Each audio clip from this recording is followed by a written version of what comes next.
Go. Hello guys and welcome back to another video. This time around we will be talking about the eras. The eras in the gym. How my workout changed throughout the years. I gave you a little spoiler. Aha. How my workout routines changed throughout the years. Where I started and how I end up where I am. This video will be a story. The arcs of training in the gym. First off, as you saw in the preview, in the spoiler, the first era that I had in the gym was the push pull legs era, the PPL, the 6 times a week training era. This was when I first started going to the gym, and this was my first ever fitness video I watched. This one. 6 years ago, I watched this video, and I was like, damn, bro, it's really that easy?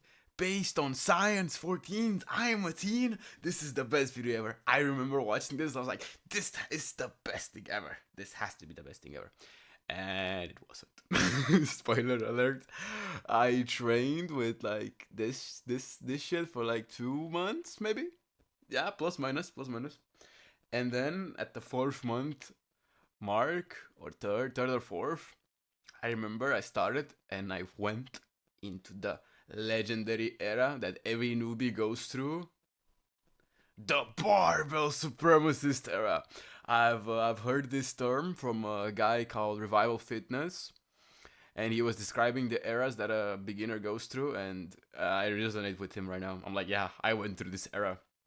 This was, I believe, the longest era that I've ever been through, and I was just barbell supremacist. I did not believe in anything other than barbells. Dumbbells, nah. Machines, those are for weenies. Ah, those are for weenies. But back then, I would believe that. Oh yeah, this is just useless. Just do barbells, lol.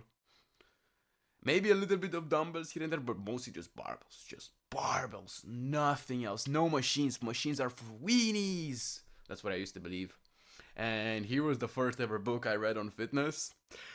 The Holy Trinity, the Holy Bible of Fitness. Starting Strength, Basic Barbell from Mark Rippetoe. If you guys don't know who Mark Rippetoe is, he is just him. He is that guy. He is the owner of the Bible. And here's what I learned to actually squat. I watched so much content about how to squat, how to actually squat properly because I wasn't squatting properly. And the difference between squatting with the lower back focus and upper back focus, it was crazy difference. Like I could lift so much more weight. I could do so much more interesting stuff with the squat. And that's where I became a leg day enjoyer when I first started squatting like a shit ton of weight. Now like, whoa, I gotta squat more. I love squatting. I still love squatting, but yeah. And then I learned how to deadlift from his videos and from his book. And I never really was that good with deadlifts. I never really liked them that much. They're cool, but they're just so taxing. They're cool, but I'm just like, ugh, you know what I mean? They're cool. I loved them back in the day. Learned to bench. I learned how to bench. I was benching really shitty. And then I went through this period of like when I focused through bench. And I was like, dude, what? Why am I benching so much? I got to the point of like benching 70 kg back in the day. I was like, wow, bro, I'm benching so much. I'm so strong. I learned how to press. I was doing a lot of overhead pressing. If you don't know, starting strength is about 2 workouts where you only do barbell stuff. Squat every day, and you deadlift like once a week, and then the next week you deadlift twice a week, and it like changes between how often you deadlift and how often you squat depending on how advanced you are in the starting strength, right? And here is the one, the only Dave Tate, the legend himself. I while I was doing starting strength, I started to listen to his podcast and Elite Fits, and with all the guests, and the one guest that actually like spoke to me was Tim, the one, the only J.M. Blakely. If you don't know who he is, he's the guy that benched a lot of bench. Sorry, excuse me. He did a lot of kilos on the bench while he had like some medical issues and he couldn't squat or deadlift, so he just focused all of his time on benching and he benched a ton of weight. Like, look at this shit. Where is it? In the spoiler. Yeah. And here's what I learned about the GM press, which was pretty short lived. It was pretty short lived. It wasn't something that like was like, yeah, bro, this is the new exercise. It was good because it teach me a lot of things. For example, JM told me about how to actually bench properly and how to engage, right? When you go bench, you're supposed to make like a diamond, and then you go for the bar, and then when you reach the bar, you have to like rotate your arms in the outside. So you actually like start uh focusing on your forearms, so you have like strong forearms, so your bar doesn't stand on your wrist. It actually stands on your wrist, your forearm, and your elbow. It has three contact points of sustenance, or like support. There you go. That was the word I was looking for. 3 points of support. That's what I learned from him. And then the legend, Ed Cohen. If you don't know who he is the guy that deadlifted a shit ton of weight, squatted a shit ton of weight, and benched a shit ton of weight. He's the guy that's like is one of the OGs in the fitness industry. He's an OG. You don't really find him often unless you go down the strength route. This was his PRs. This was in kg and in pounds. Like, yeah, this guy was strong as fuck. He was just really strong. Like, look at his numbers, dude. 901. 901, by the way. Like, what? And he was a short guy, by the way. He was like, what, 5'4", 5'3", like 150, 160 centimeters, right? He was a short guy, but he was giga strong on the squat, on the deadlift, on everything. He used to deadlift in sumo stands. He was the connoisseur of sumo stands.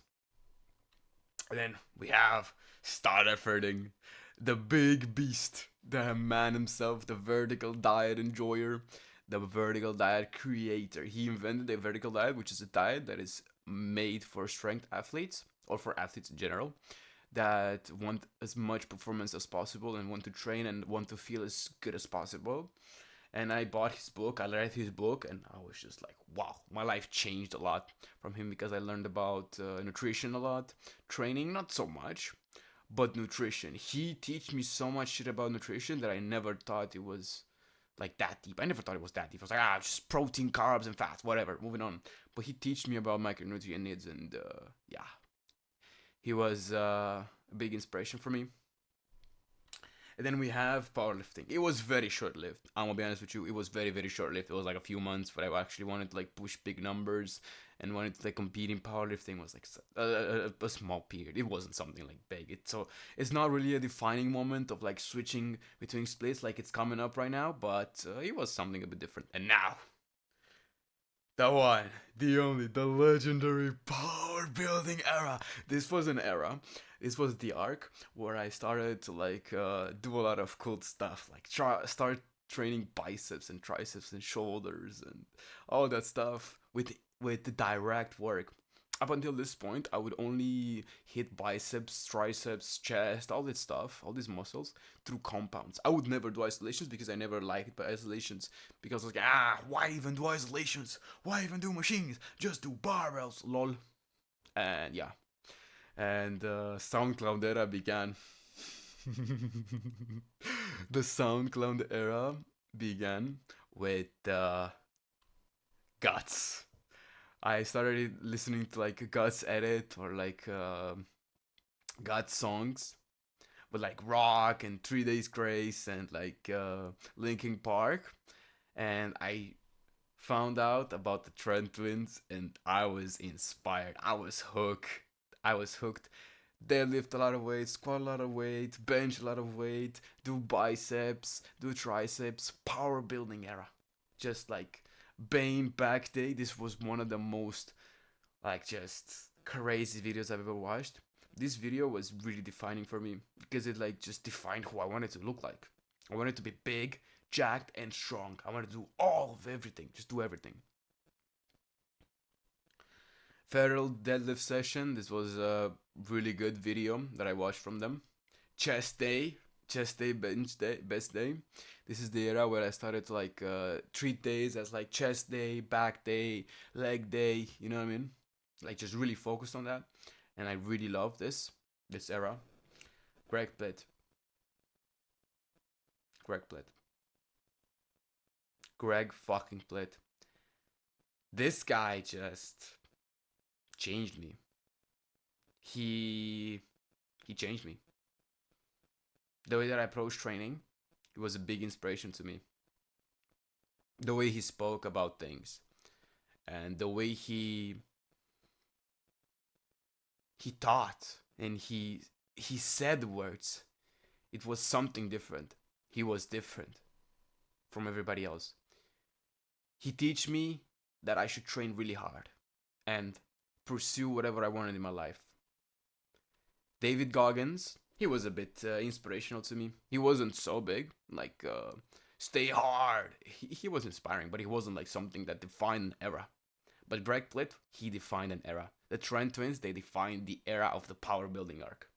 And now, the present day, the upper lower era. This is the era that I'm currently in, and I think I will stay here for a while. I don't know if I will change into like anything else, but for now, the upper lower era. Let it begin, guys. With We Go Gym!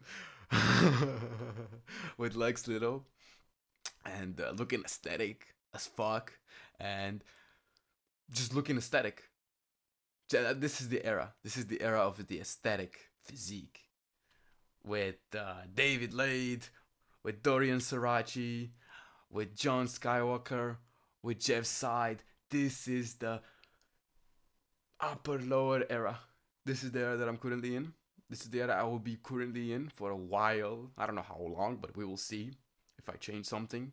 This is the era that is defined by machines doing isolation, still doing compounds, but focusing on that shoulders, those back, the arms, the big chest, the big back, and very little legs. This is the era that it's very funny because I started off training legs heavy. I was like, I love legs. I train legs every single day, genuinely. Every workout started with squats back in the day. I know, crazy period of time, but now every workout just starts with ladder raises. Just do ladder raises, lol. That every workout starts with ladder raises. It's complete three. No, it's a 180, not 360. It's a complete 180 from where I started. I used to hate people, not really hate people, but like hate on people that would like just use machines and use lighter weights and like don't don't do compounds because like why won't you do compounds, they're the best thing ever. And I'm like, compounds are good, isolations are good, but both are awesome. Like combining both is just the best of both worlds. You don't lose anything by using both. And so the era, the arc of the aesthetic second is here. It's upon us, and I am going to live it.